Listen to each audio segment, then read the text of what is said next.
सभी को जय मसीह की। प्रभु यीशु मसीह के नाम में आप सबको आशीष और अनुग्रह मिले। आइए हम बाइबल सीरीज में पुराना नियम की पुस्तक से हम देखेंगे पहला पुस्तक, पुराना नियम के यानी बाइबल के पहला पुस्तक उत्पत्ति के पुस्तक को देखेंगे। आइए वीडियो में चलते हैं। उससे पहले आप सभी से निवेदन है कि हमारे चैनल को सब्सक्राइब करें, लाइक करें, शेयर करें, ताकि आपके और वीडियोस को भी आप देख सकें।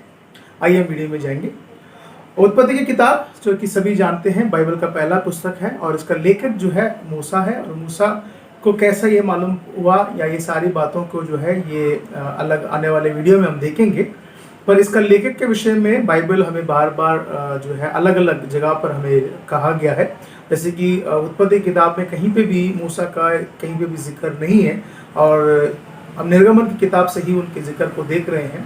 पर ये सब बातें उन्हें कैसे मालूम चला, वो कैसे इन सब बातों को लिखा है, वो सब जो है हम तोरा करके एक सब्जेक्ट है यानी पेंटाटुक करके एक सब्जेक्ट है जिसमें हम ये 5 ग्रंथों को हम पढ़ते हैं, उसमें हम अधिकतर देख सकते हैं।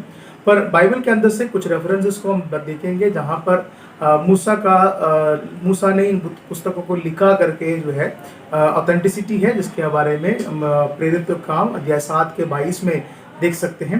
और यीशु मसीह भी स्वयं जो है मत्ती 19 अध्याय 7वें आयत में और 22 और 24वें आयत में बताते हैं। और साथ में यूहन्ना 5 का 45 से लेकर 47वें आयत में भी यीशु मसीह ही खुद जो है मूसा के इन लेखों के बारे में वो बात करते हैं। और हमारा जो उत्पत्ति किताब के अंदर से हम बहुत सी बातों को हम देख सकते हैं, पर पहले उसके आउटलाइन को हम देख लेंगे।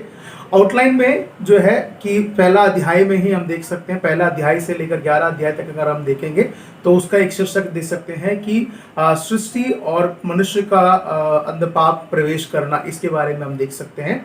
पहला अध्याय से लेकर 4 अध्याय तक अगर हम देखेंगे, पहला और दूसरा अध्याय में परमेश्वर ने सृष्टि करी थी और तीसरा और चौथा अध्याय में किस तरीके से मनुष्य जो है पाप में गिरा और चौथा अध्याय में किस तरीके से पाप जो है बढ़ने लगा, उसके बारे में हम देख सकते हैं। 5 और 9 अध्याय में जहाँ पर जनरेशन के बारे में देखते हैं और उसके बाद जो है प्रलय के बारे में देखते हैं, जो कि नोहा के प्रलय 6 अध्याय से लेकर 9 अध्याय तक किस तरीके से परमेश्वर उन्हें बचाते हैं और उसके बारे में हम देख सकते हैं। और 10 अध्याय से लेकर 11 अध्याय तक अगर हम देखेंगे तो 10 अध्याय और 11 अध्याय में 10 अध्याय में जो है किस तरीके से जो नोहा के वंशज जो है बढ़ने लगे और 11 अध्याय में किस तरीके से वो जो मीनार बनाया गया और किस तरीके लोग अलग अलग स्थान जो है भाषाएं बदल दिया गया है, इन सारी बातों को हम देख सकते हैं। और 12 अध्याय से लेकर 50वें अध्याय तक जो है हम देखेंगे परमेश्वर के चुने हुए लोग, यानी परमेश्वर की ओर से बुलाए गए लोगों के विषय में हम देखेंगे, जिसमें पहला जो है 12 अध्याय से लेकर 23वें अध्याय तक हम अब्राहम के विषय में देखते हैं। फिर 24वें अध्याय से लेकर 26वें अध्याय तक हम इसहाक के विषय में देखते हैं। 27 से लेकर 36वें अध्याय तक जो है हम याकूब और उसके संघर्ष और उसके बच्चों के विषय में देखते हैं। और 37वें अध्याय से लेकर 50वें अध्याय तक जहाँ पर यूसुफ और उसके आगे जहाँ तक वो मिस्र देश में जाता है और कैसे वहाँ का वो मंत्री बनता है, सारी बातों को वहाँ पर हम देख सकते हैं। ये पूरा उत्पत्ति किताब का एक रूपरेखा है, एक आउटलाइन है। इसके अंदर का संदेश के बारे में जैसे हम देखेंगे, इसको किसने लिखा, जैसे कि मूसा ने लिखा। तो मूसा को कैसे मालूम चला कि इसका 2 ट्रेडिशन है। नंबर 1 ट्रेडिशन जो है पुराने समय पे, आज भी जैसे हम पुराने लोगों की जैसे हमारे बाप दादाओं से जो कहानियां हम सुनते हैं जगहों के बारे में, घटनाओं के बारे में, उसी तरीके से हिब्रू की कल्चर ये है कि वो अपने बच्चों को ये स्टोरीज को बताते रहते हैं, एक ओरल ट्रेडिशन जिसे हम कहते हैं। दूसरा, मूसा जो है इसके बारे में जब परमेश्वर ने आज्ञा दी थी इसको लिखे, तो उसने जो है पूरे इजराइल के लिए इस पुस्तक को लिखा ताकि एक ग्रंथ के रूप में उसे माना जाए और वो लोग इसको बारे में जाने। फिर उसके बाद जो इजराइल के अंदर जितने भी स्क्राइब्स यानी जो कि इसको पढ़ाई करते हैं, व्यवस्था का पालन करते हैं, उन लोगों ने इसको मेंटेन करते हुए आए हैं। फिर उसका जो मुख्य जो लिखने का जो मकसद है या एम अगर हम देखेंगे तो वहाँ पर परमेश्वर जो है अपनी दिव्यता के बारे में यहाँ पे बात करते हैं। उसके बाद मनुष्य का किस तरीके से विकसित हुआ, उसका जन्म मतलब उसका सृष्टि कैसे किया गया और किस तरीके से जो है मनुष्य पूरे पृथ्वी पे भर गए, उसके बारे में हम देख सकते हैं। फिर किस तरीके से परमेश्वर का उद्देश्य को बारे में देख सकते हैं, किस तरीके से परमेश्वर की उद्देश्य जो है हमारे ज़िंदगी में काम करना चाहता है उसके बारे में हम देख सकते हैं, और कैसे इजराइल का आरंभ हुआ उसके बारे में देख सकते हैं, और उसके अंदर जो है पूरे भविष्य के लिए यानी पूरे पृथ्वी की भर के लोगों के लिए एक नई आशा के विषय में भी हम वहाँ पे देख सकते हैं। अगर इसको एक अच्छा एक संक्षेप में अगर हम कहें तो परमेश्वर ने सृष्टि किया और उसको एक मनुष्य को एक काम दिया और मनुष्य ने उसे बिगाड़ा और परमेश्वर ने उसको सुधारने के काम को आरंभ किया है। अध्याय 6 अगर इसको अध्याय 6 से लेकर अगर हम देखेंगे तो जहाँ पर नोहा का समय से जहाँ पर जो मनुष्य पाप करते हैं और परमेश्वर जो है उसको वादा करते हैं उसको बचाने के लिए, और उसका जो सिंबलाइज जो है एक नया नियम में यीशु मसीह भी इसके बारे में बात करते हैं। और 10 अध्याय 11 अध्याय में देखते हैं जहाँ पर परमेश्वर की योजना पूरा होने के लिए उन्हें बादशाहों को देना जरूरी था। परमेश्वर ने उन्हें जो है डिस्ट्रीब्यूट कर दिया, लोग जहाँ इकट्ठे रहते थे उन्हें परमेश्वर ने डिस्ट्रीब्यूट कर दिया बादशाहों को देकर, जगहों को लेकर, और अलग अलग भिन्न भिन्न कल्चर में उन्हें डिस्ट्रीब्यूट कर दिया है।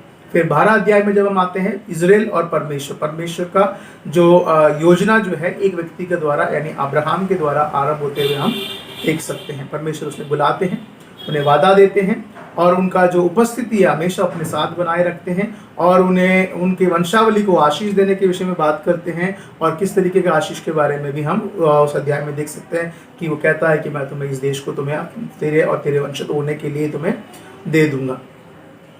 अब्राहम के विषय में अगर 12 अध्याय से लेकर 24 अध्याय तक अगर हम देखें, अब्राहम का जो यात्रा जो आरंभ है ऐसे इस तरीके से मान ले इजराइल को उस जगह को देना था परमेश्वर, यानी अब्राहम के वंशज जो लोग हैं इजराइल जो कहलाए जाते हैं उनको इस जगह को देना था। और अब्राहम जो है अपने ही वादा किए उस देश में वो इधर उधर भटकता फिरता रहा। परमेश्वर ने उसके बीच में उसको परखा और वो विश्वास योग्य बना रहा, और परमेश्वर ने उसके विश्वास योग्यता के अनुसार उसको धर्मी भी गिना है। फिर 25 अध्याय से लेकर 27 अध्याय तक अगर हम देखेंगे तो इसहाक के बारे में पढ़ते हैं, जहाँ पर इसहाक जो है उस देश में बस जाता है। इसका दूसरा एक दृष्टांत में अगर हम देखें तो इजराइल का राज्य के विषय में भी हम यहाँ पे देख सकते हैं। और इसहाक जो है उस वादे किए हुए देश में वो रहा और वहाँ पर वो काफ़ी आशीष पाया। फिर याकूब के बारे में देखते हैं 28 अध्याय से लेकर 36वें अध्याय तक, जहाँ पर याकूब जो है अपने संघर्ष में यानी अपने पिता से यहाँ से भाग जाता है, फिर अपने मामा के यहाँ रहता है, फिर वहाँ से अपने परिवार को वो मतलब आरंभ करता है, तो फिर वो अंतिम में जो है मिस्र देश तक जाता है, फिर वापस उसको जो है इजराइल में आकर यानी कनान में आकर उसको दफनाया जाता है। तो एक संघर्ष है कि इसका जो इजरायली के जीवन किस तरीके से रहेगा करके इसी अध्याय इन्हीं उत्पत्ति किताब में ही हम देख सकते हैं किस तरीके से परमेश्वर ने याकूब को अपना नाम बदला कि उसको याकूब से लेकर इजराइल बनाया, और कैसे वो जो है इजराइल मिस्र देश में जाके बस गया करके हम देख सकते हैं।